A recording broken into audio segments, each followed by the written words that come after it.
Extra special ang natanggap na balikbayan box ng isang mag-asawa mula sa anak nilang OFW sa Dubai. Pero hindi mga regalong gamit o pagkain ang laman yan.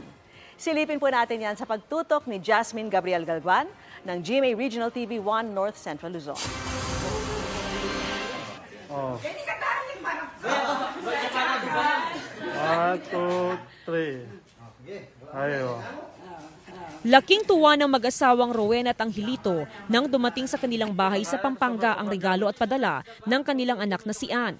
Pero hindi regalo, damit, sapatos at tsokolate ang natanggap ng mag-asawa, kundi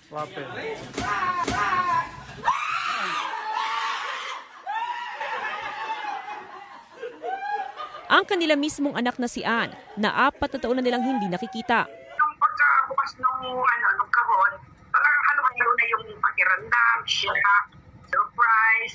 Hindi mo alam kung ano talaga nararamdaman mo pagkakas pala. Kaya iyak na lang ako talaga syempre sa tagal na hindi ko siya nakikita. Isipin mo, 4 years. Dalawa lang anak namin, sa babae, sa lalaki. Tapos puso pa siya.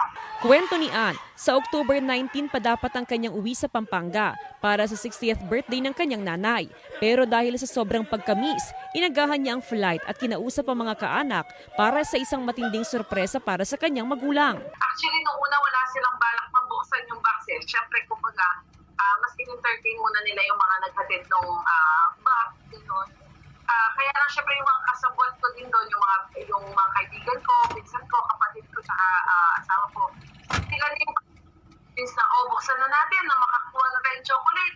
Sulit naman daw na makita ang reaksyon ng kanyang mga magulang. Nung pagkakita niya sa akin, obviously, parang na-stuck up siya, na-shock lang din siya. Well, si mother yun talagang emotionally na iiyak, gano'n. Best gift naman daw para kay Nanay Rowena na makapiling ang anak sa pagdiriwang ng kanyang kaarawan.